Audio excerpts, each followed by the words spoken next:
Good evening, Bahamas. Coming up tonight in our news. A day after BPL made its announcement, the opposition leader says he has a few questions about this new deal. 4 new water and sewage plants are in the works for New Providence. Christian Council President Bishop Delta Fernando weighs in on alleged recent kidnappings.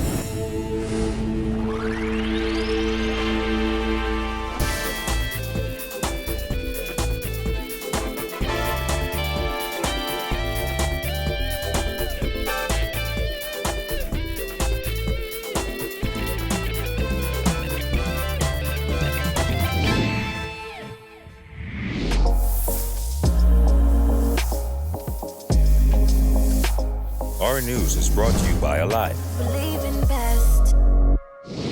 Welcome to our news and thanks for joining us. I'm Jared Higgs. Topping news tonight, it will be a bloody day before the Bahamas Electrical Workers Union allows foreigners to run BPL's new plant, which is set to be installed at Clifton Pier. That's according to Union President Paul Maynard, who warned that there will be hell to pay if BPL workers are not trained to run the $95 million facility. Jasmine Brown reports. Maynard slammed the move as he insisted there is no way in hell Bahamians won't have a lead role in that multi-million-dollar project. Let me put the threat out right now. I don't care what the contractors and everybody else doing, construction people and this person at the BTC and what's going on here, but let me tell you something. It's going to be a bloody day that BPL people can get sent home and you can bring foreigners in to run this plant. That ain't happening. And ain't no way the Prime Minister could allow this nonsense to happen. Because we paying $95 million of the people's money. And you could quote me, that ain't happening. Maynard says that's the union's biggest concern about the project, which he claims they were not consulted on. On Monday, BPL announced that it contracted Wärtsilä, a Finnish technology group, to install the $95 million 132-megawatt engine power plant at Clifton Pier by this summer. BPL CEO Whitney Hastie said BPL will ensure it fully relies on the experts to come in and do what they do best, and asserted BPL does not currently have anyone that would understand Wärtsilä 4-stroke engines. Business development specialist for Wärtsilä, Edmund Phillips, said the company will also seek local labor first and will aim to use local staff where applicable. However, Maynard wasn't impressed. And you have not said anything to the union about any of this, right? So who can run this plant? Now, are you saying that Wärtsilä coming to run this plant? In no way we letting no foreign company coming in to run our plant that we pay our money from. This ain't no free plant. You say we outlaying $95 million. You need to explain to me when is the Bahamian people going to be sent away to be trained to run this plant. As for the plant itself, Maynard says he isn't buying Hastie's claim that the Wärtsilä plant fortifies BPL's arrangement with Shell North America, which signed an MOU for the construction of an LNG plant at Clifton Pier by 2022. You can fool some of the people some of the time, but you can't fool all the people all the time. Don't take me for no I ain't got time for that. All right? I will not be taken for. Maynard insisted the devil is in the details and called for BPL executives to meet with union officials. We ain't going for it. You need to call us in, and you better call us in quick, because I am going to deal with the situation, and you ain't gonna hear the end of it until you can tell me that the Bahamians can be working this plant.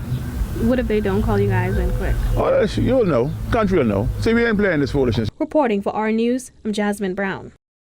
The Bahamas Electrical Utility Managerial Union is singing a different tune than BPL's Workers Union when it comes to that new $95 million plant.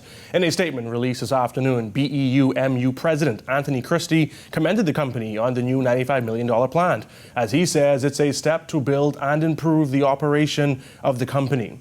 Christie said generation expansion programs are important for the utility in order to ensure it continues to meet the demand and improve upon its operational efficiency. As customers, we want to have reliable electricity at the lowest cost. The company is on the right path to lowering the energy prices through fuel diversification and through the introduction of renewables, and the BEU-MU supports these efforts.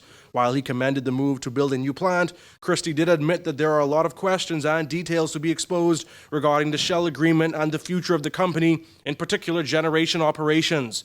Christie said BEU-MU was looking out for its members and all staff at the company and is concerned about the people who work at the company who are major stakeholders in the future of the company. As for concerns about current BPL staff not being qualified to handle Wärtsilä engines, Christie said, if skills are not readily available, then our workers need to work along with the experts to be trained and learn those skills. It's not that we do not understand a Wärtsilä engine, as in any industry, a company acquiring new fleet requires the staff to train on its operation and maintenance. The company needs to start now to build the competence in the staff to operate the new plant, especially a gas-fired plant, due to the new processes and safety issues. A day after Bahamas Power and Light signed a contract with a Finnish technology group for the installation of a new power plant, the opposition leader is questioning the selection process that went into choosing the company and whether it had anything to do with the dismissal of BPL's previous board. Kyle Joaquin has the story.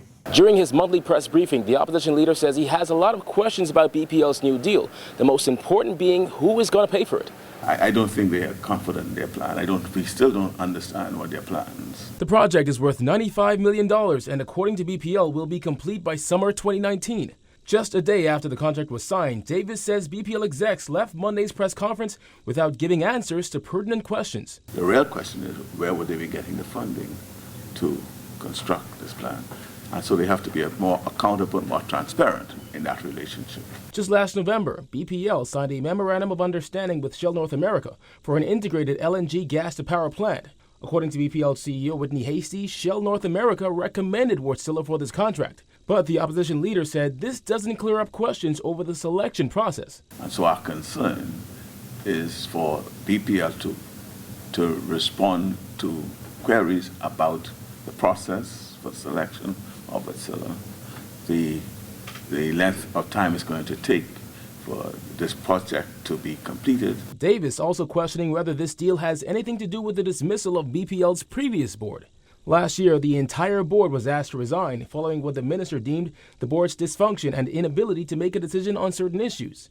3 of those former board members, including the former chairman, Donald Osborne, said it was in fact political interference that played a big role in the board's dysfunction as well. Davis asked whether this could have been one of the issues. Whether or not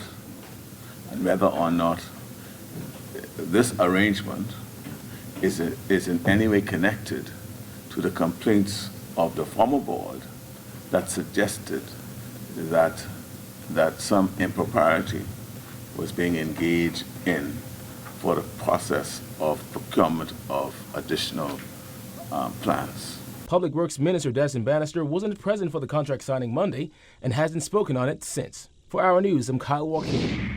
Sex crimes detectives were in the Culmersville area today investigating the circumstances surrounding an alleged child abduction and sexual assault that took place during the wee hours of Sunday morning.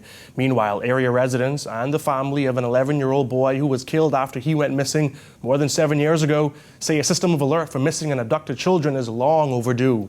I was shocked. I was terrified, and I could say I'm scared because I have a 4-year-old. Culmersville residents offering mixed reactions to the abduction of a child in that community on Sunday morning. According to police reports, the child was taken from a home off Wilton Street at around 2 a.m.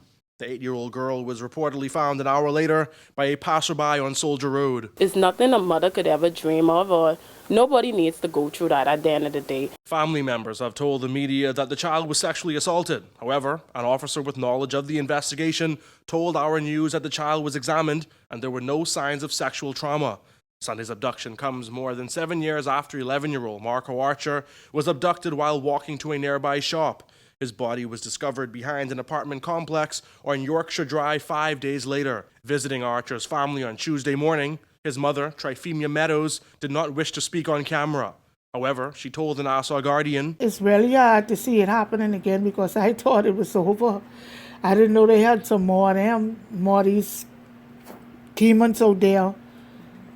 But they need to put the Marco, if they to put in the Marco law, they need to deal with that." Many have criticized authorities for failing to fully implement the Marco alert system, which would send out notices within minutes of a child being reported missing. That could save a lot of lives. The mother of the abducted girl says it was around 2 a.m. when a man knocked on the door of the family home. Her 5-year-old daughter opened the door, was pushed aside, and her 8-year-old daughter was taken away in a 2-door vehicle. Police say the girl was discovered on Soldier Road and taken to the Wolf Road police station. Some neighbors criticize the mother for allowing her kids to answer the door. How in the hell you can have kids in your house and your door can't lock? Why would you send your little children to the door and you inside the house? to answer the door around that kind of time. I would never do that. While some residents say the abduction was an isolated incident, others say they will be extra careful when it comes to their children and visitors to their home. I always train do not answer no door. I don't care who it is. Do not answer no doors. Another uncle of 2 young kids alluded to his willingness to put his freedom on the line to protect his loved ones. I don't like to go in that place, right? But if I have to, yeah. That boy say he would try that with them, though. Please, my heart. Ask them. I saw my children under my hip. I don't leave them out my sight. I don't leave them out my sight. Wherever I go, they go. Wherever they daddy go, they go. Opposition leader Philip Davis says the Bahamas should have a new substantive Chief Justice in 3 months. The post has been vacant since the passing of Chief Justice Stephen Isaacs back in August. He died only 2 weeks after being sworn in. And when asked today about calls for the vacancy to be filled, Davis insisted that's no longer necessary. I can say that the decision has been made for the substantive Chief Justice. And I'm advised that they'll be taking office by the 1st of June. And so that decision, I'm advised, that I can say has been taken. I was consulted, but I'm not at liberty yet to disclose it.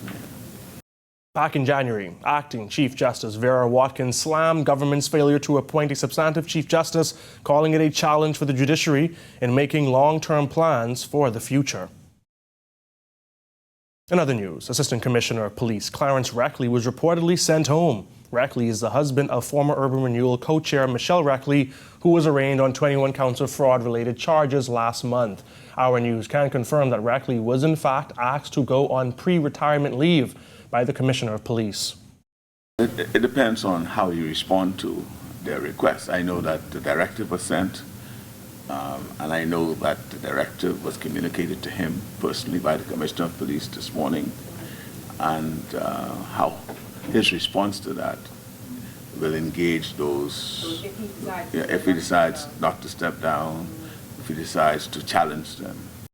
Now, our news understands Reckley was not set to retire until 2022, but all that changed today. Davis insists, however, one wants to dress it up. If you ask someone to pre-retire, you are basically terminating them. What manner of persons are running this country? He terminates the services of a senior assistant commissioner of police who has served the police force well. As far as I'm aware, there are no question about the meritorious services that he provided in his role as a police officer serving this country. Still to come on our news, how 4 proposed water and sewage plants will benefit Bahamians, plus the Christian Council president outraged by 2 recent child abductions. Stay tuned.